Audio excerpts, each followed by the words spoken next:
Would you believe that 72% of people who bought a home over the past couple of years actually regret making that purchase? And 90% actually underestimated how much it would cost to own that home. I don't know about you, but I don't like living with regrets or disappointment. So in this video, we're gonna talk about some of those regrets and talk about ways to avoid them. And we're gonna get to it right now.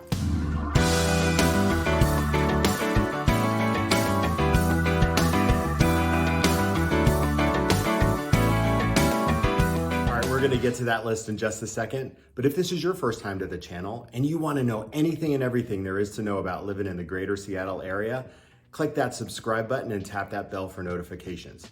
My name's Rob. I'm a local real estate agent here in the Seattle area, and I talk to people just like you every single day who are looking to make a move, whether it's across town, across the country, or around the world, whether it's next week, next month, or even next year. Check out our information in the description below. Shoot us a text, give us a call, send us an email, or better yet, set up a Zoom call with us so we can see who you are and understand your needs and then help you make a smooth move to Seattle. So picture it, Seattle 2021.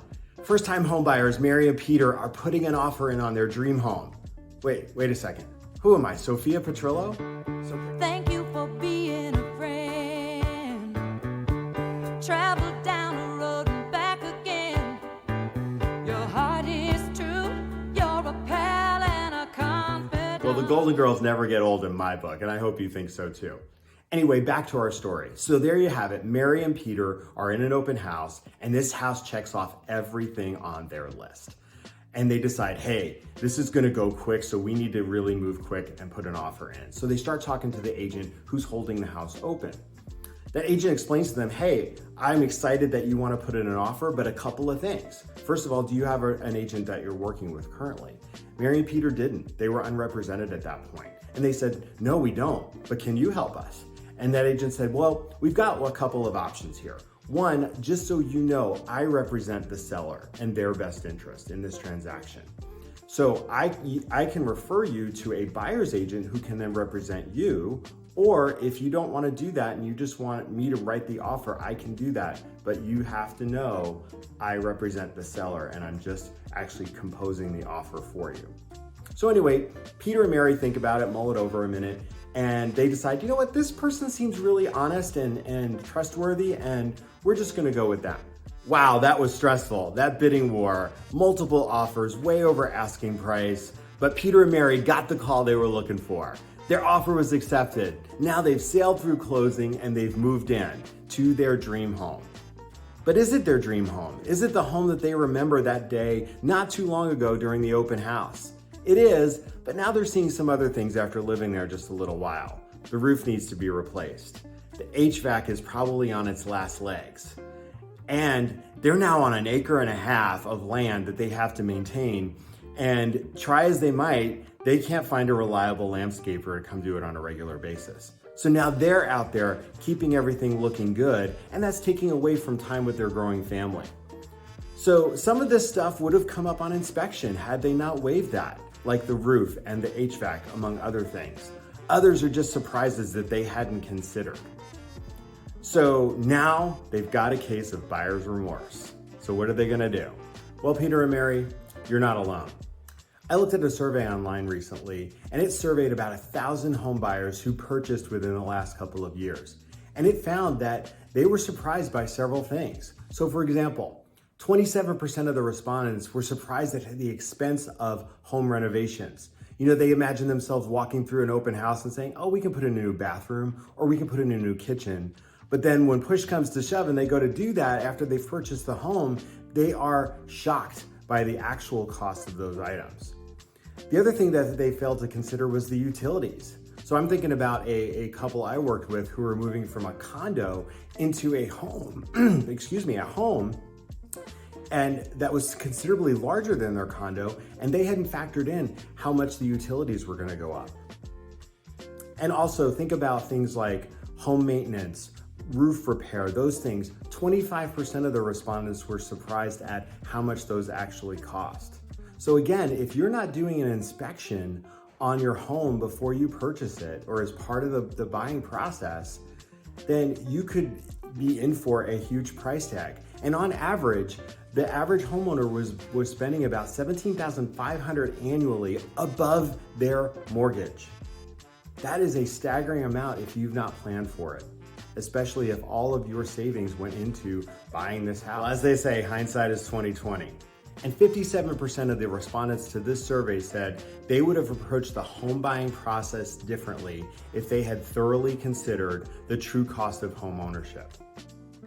So think about that. People get caught up in the drama. They need someone on their side to pull them back to reality and say, hey, sit for a second, look at this. If you lose this home, there will be another one. We can still do this. I know it's frustrating, but I need you to consider this. I'm thinking about your well-being. And we'll get to that as one of the ways to avoid home buyer's remorse. And lastly, compromises made during the negotiation process also contributed to buyers having some remorse. In the case of our friends Peter and Mary, remember, they pulled out that inspection contingency. And had they left that in, two things would have come up. They would have made a more informed decision about the purchase of their home, and were they willing to accept or negotiate again on the roof and the HVAC. But since they pulled that out, they really had no recourse. They had to move forward with the purchase of that home and now foot the bill for those repairs that they didn't anticipate. But all is not lost. The market has changed and is shifting to give a little bit more power to the buyer now. So we're seeing that both nationally and locally here in Seattle. So let's look at some tips to avoid getting that case of buyer's remorse and really reducing the amount of regrets you may have after you buy a home, because we want you to be happy with the home. We want you to be excited about it, not shoulda, coulda, woulda type situation. All right, you're getting some behind the scenes look at what it takes to make some of these videos. So here I am, let me set the scene for you. I have now recorded all of my segments. I'm down in my family room. I've got a glass of Prosecco. I'm watching Star Trek Voyager reruns. Yes, I'm a Trekkie, I'm okay with that. And I realize I've missed a critical segment that is important to my story today. So I could go upstairs and set up all the lights and do all the things, but I chose to just sit here and actually just recreate the video. So what I've left off is number one on our list of tips to avoid having home buyer's remorse. And that is during the offer process, request and quite frankly, insist on the inspection report. Over the past 3 years, about 43% of offers came in with waiving the inspection contingency.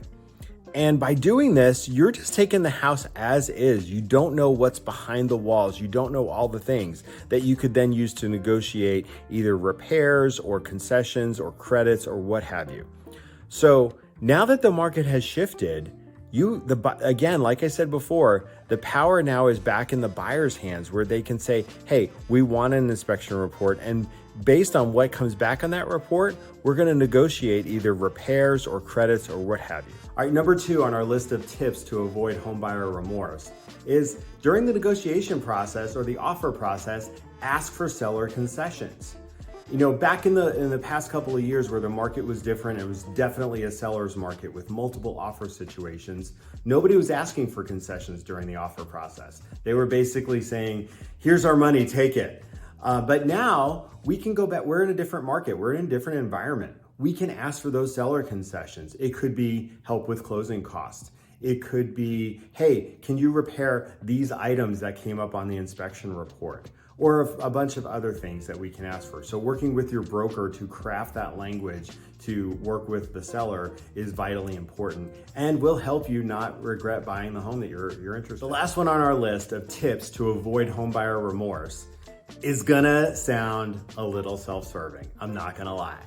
But in the description below, I'm linking to the article where I got a lot of this information, and they legit cite this as the third tip, and arguably the most important tip in avoiding homebuyer remorse, and that is picking the right real estate agent. It is vitally important that you have somebody who has your best interest at heart. Remember, Peter and Mary didn't have that, and had they had that, they would have had some really expert counsel to help them navigate that offer and negotiation process. They didn't have it, and then they ended up with some regret. So let's look a little bit deeper on how you can pick the right agent to fit you and to help you through the process. Did you know that both buyers and sellers, the majority of them, actually go with the first agent that they speak to? It could be at an open house, it could be a card that have arrived in the mail. All good ways to interact with agents, but they're not taking that time to get to know them a little bit better, or it's very surface level at best. I mean, this is a person that you're gonna have to really be honest and real with and trust. And you're gonna be disclosing your finances and your situation and all those things to this person. And you have to know and feel comfortable that that agent has your back. This is one of the, or possibly the biggest financial transaction of your life. And you wanna make sure that that person represents you well and to the best of their ability. All right, that brings us to the end of our video for the day. I really hope you enjoyed it and found it informative. Let me know what you think in the comments below, or if you have any other questions. Or better yet, let me know where you're viewing from. I would really love to know. I got a message today from somebody in Arizona thinking about making a move up here sometime in the future. Hi, Francine. As always, if I can be of service to you buying or selling up here in the Seattle area, please let me know. Check out the information in the description below. Send me an email, shoot me a text, give me a call. And you know my favorite, set up that Zoom call with me. I'd love to see your face, hear your story, and help and understand how I can help you navigate the home buying process up here. So before I go, let me leave you with this. My commitment to you is simple. First, I'm gonna listen. I'm gonna listen, I wanna hear your story, understand your needs, and make sure that we have a unique strategy to help you achieve your goals. And that means I'm gonna clarify expectations so that we're constantly in lockstep, even as things get hectic and a little crazy during the offer and negotiation process. I'm also gonna keep it real. If you've taken nothing from these videos, know that I pretty much say what I think. Okay, I do a lot of retakes, but I do keep it real all the time. Ask anybody that knows me. I'm also gonna make and keep my commitments before, during, and after the process, because I would see our relationship not just confined to the home buying process. It's gonna extend far beyond that into the future. And lastly, I wanna deliver on the results, meaning that you set out, this is what your expectations are, this is your goal. I wanna help you achieve that goal. As Yoda said, do or do not, there is no try.